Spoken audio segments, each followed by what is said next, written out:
بسم الله الرحمن الرحیم. را به شو د ویو پاتینۍ برخې ته. اول سپلیټ برخه مو نور برخه مو لوستې وې. را به شو سپلیټ ته.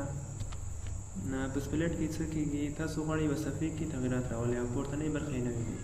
تاسو راشئ هماغه ځای انتخاب کړئ، لاندې راشئ، کوم ځای ته مو غواړئ ایډیټ وکړئ هغه ته ایډیټ وکړئ، هغه ایډیټ پخپله ځپه کېږي.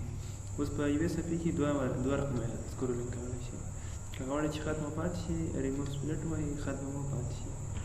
ویو سایډ بای سایډ کله چې تاسو دوه صفحې ولرئ او دا غواړئ چې سایډ بای سایډ ووینئ، دا یو دا یو دا ده.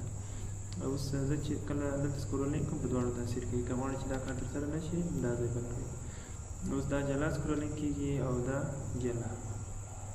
که غواړئ چې کوم مثلا فاصلې کې تغیرات راوستي دا. که غواړئ چې بېرته عادي حالت ته راشي بیا دا ووهئ، بېرته خپل عادي حالت ته راځي. که غواړئ چې بېرته مخکینۍ صفحې راشي دا انتخاب کړئ. بل سویچ وینډو بل صفحې ته ځئ، له دې صفحې ته ځئ. دا د سویچ وینډو وظیفه ده. بل ماکروز دی. را به شم یو صفحه به واخلم، زه به ولیکم چې کابل. دا فقط دلته امتحان نه کوي، بیا په نور ټکس باندې مو عملي کوي دا کار. راشئ ویو ته. مکرو مو مخکې هم لوستی و. نن به تاسو دلته ویو مکرو کې تاسو مخکیني مکروګان راځي. په ریکارډ مکرو کې تاسو غواړئ چې نوی مکرو ریکارډ کړئ. یو بټن ده چې دلته به یو بټن جوړېږي لکه دا غوندې یو کیبورډ ده. کله چې تاسو یې کیبورډ ووهئ هماغه شارټکټ ووهئ دا مکرو رن کېږي.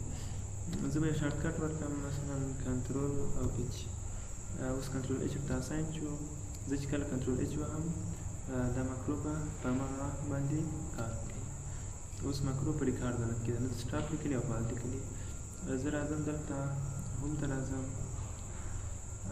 د دې خط اندازه زیاتوم او فونټ یې بدلوم.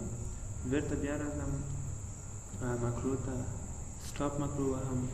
اوس زما لپاره یو مکرو ریکارډ شو. اوس د مکرو علامه لري، دلته یو علامه وه مخکې.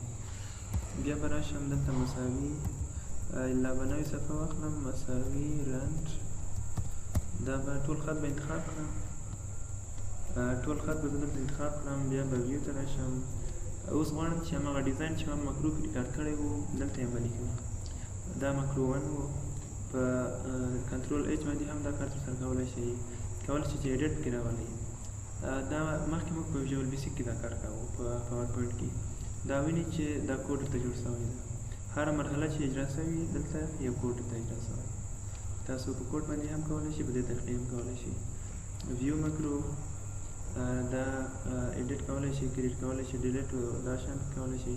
که غواړئ چې هماغه کار دلته ترسره شي رن مکرو ووهئ، هماغه فونټ تغیرات چې ما هلته راوستي وو ډېر په اسانۍ سره دلته هم موږ هغه عملي کړو. دا وه د ورډ پروګرام مکمل لرنینګ.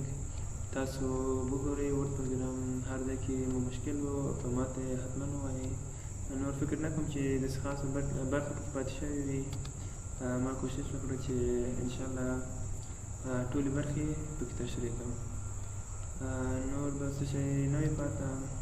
تاسو ورډ پروګرام همدومره و. نور به انشاءالله اکسل پروګرام شروع کوو.